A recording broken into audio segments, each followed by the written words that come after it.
Hey there, kiddos, and welcome back to the channel. I'm Uncle Frank, but you are having a great day. And in today's video, I'd like to sit back in my very squeaky chair, relax, and have a little conversation with all of you guys about news that broke roughly a week ago. Today, we're talking about the PSA antitrust lawsuit. Yeah, this was a bit of news that broke last week ish, and I did intend to get around to talking to it earlier. It's just a bunch of other stuff has come up.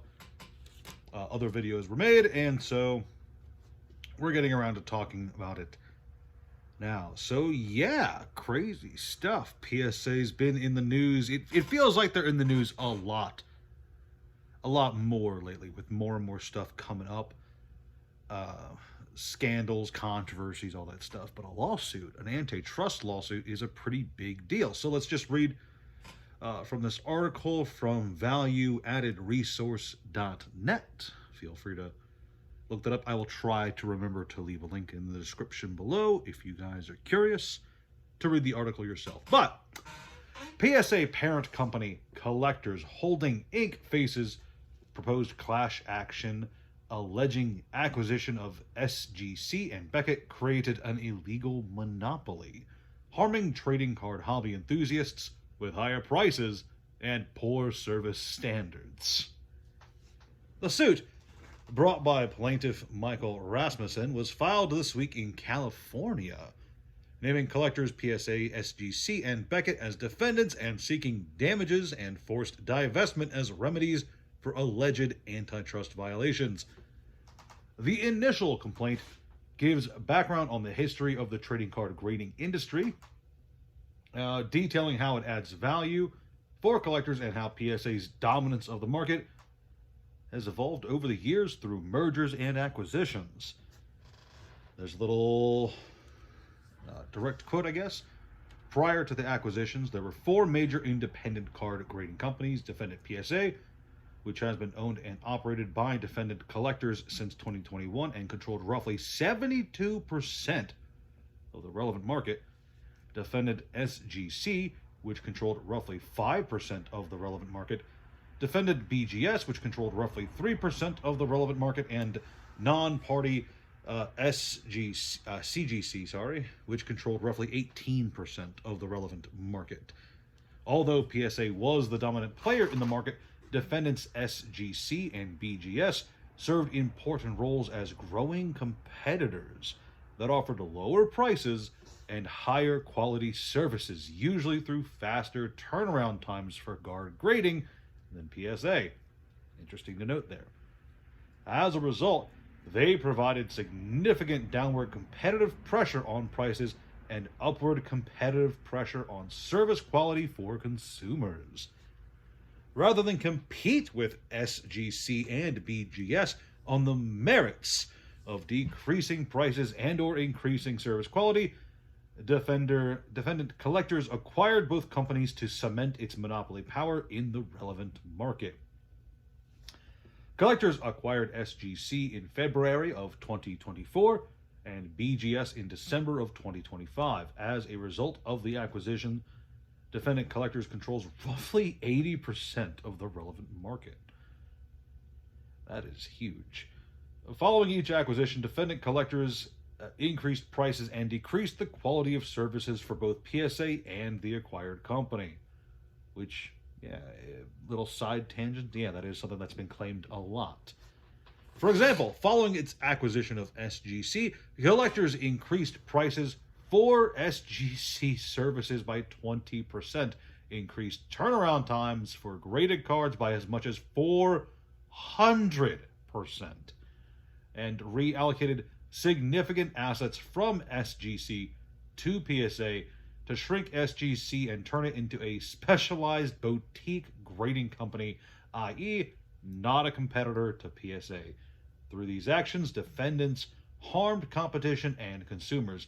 Not only did defendants reduce the number of major independent competitors in the relevant market from 4 to 2, but they also eliminated competitors that were putting downward pressure on prices and upward pressure on service quality. Those are some big claims, just so we're clear.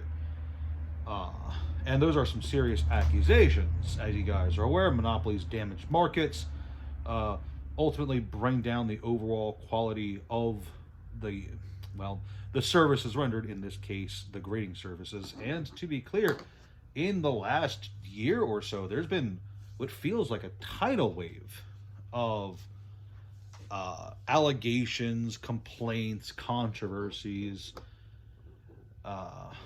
against PSA. It's rather poor standards of grading and just the rough way that they have handled the overall market. Some skeezy stuff too, such as how they've partnered with eBay and GameStop, and how cards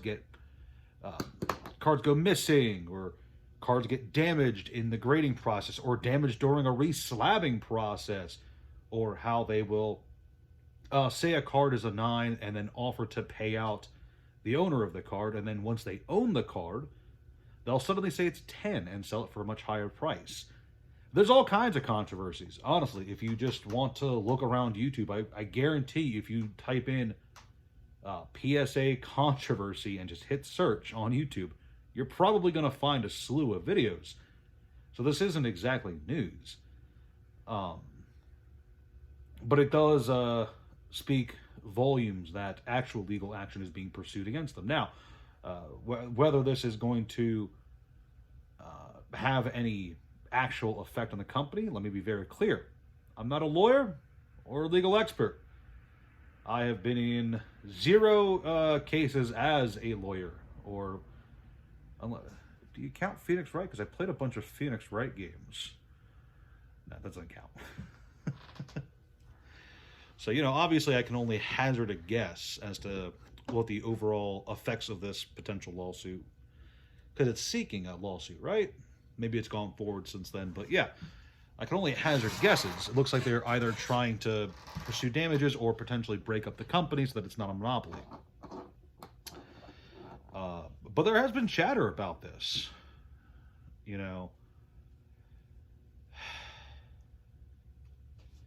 There's been a lot of chatter about this lawsuit in the days since it's gone live, okay? And there's been some people saying, oh, this will end PSA, this will destroy PSA, they're dunzos for good of this time, they fucked up, and this will be the end of them.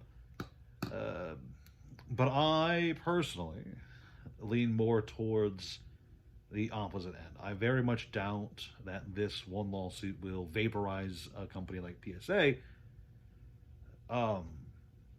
if only because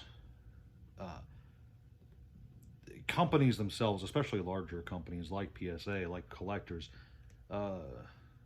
they tend to have pretty solid legal teams. And America is a litigious nation full of lawsuits out the bazoo. Companies get sued all the time, and they have legal teams designed specifically for these situations where they're going to send the best of the best that they can against these antitrust lawsuit proceedings, if I had to hazard a guess. But I will say, a good comparison, or I suppose a close comparison, not a good one, would be to compare the current situation with PSA to the situation with Valve. And Valve's been hit with a load of antitrust lawsuits, or at least I'm pretty sure there was anti-monopoly lawsuits over the last year. And then, of course, Valve is still around, still trucking. They aren't dead. They haven't collapsed yet. You can still play all your lovely games on Steam and play Team Fortress 2 as God intended. Of course, the difference there is that Valve ended up being dominant in the market because all of its competition keeps shooting itself in the foot, whereas PSA is dominant in the market through use of skeezy tactics, buying up competition, and just buying competition, lobotomizing competition, and then just leaving one or two smaller companies roaming around. It's crazy stuff. Honestly, there's no strong opinions one way or the other. This is just some pretty impressive news, in my opinion, to see that some legal action is being taken in the world of cardboard, in the world of collectors. Because, like it or not, PSA is a huge part of the financial market when it comes to collectibles. They are an absolute huge presence. They are, for a lot of people, still the default way to get your cards graded. They are still the default grading company that a lot of vendors will deal with at shows, a lot of stores will deal with, and a lot of high-end collectors will deal with, for better or worse. Yes, there is a growing dislike of PSA in the collectors community, especially for people like me who believe other companies have nicer looking slabs for a much lower fee and lower risk of having your cards fucking destroyed by the grading process itself. So there is that to account for. But at the same time, yes, there is a growing anti-PSA sentiment in the market, but there's still a huge anchor, a huge stronghold of PSA being the most known, most reliable, and it has been for a while now, over 2 decades, it feels like. Because remember, if you're a card game player, yes, PSA graded Pokemon cards or Yu-Gi-Oh cards or Magic cards are a huge part of the market and a huge part of the trading card game market. But PSA is bigger in the sports cards market, and that's a huge market. Let it not be said that they don't have other things going on for them. So yeah, honestly, I just wanted to talk about this news for a bit. Express my shock that something's even being done, because it has seemed over the last few years like a lot's been going on with PSA, a lot of controversies, especially some less than savory actions on their part that didn't seem to be being punished. So maybe this goes forward. Maybe this goes to court and they end up breaking PSA up. I won't hold my breath, though. That'd be kind of interesting. I'd be interested to see what ends up emerging from that breakup.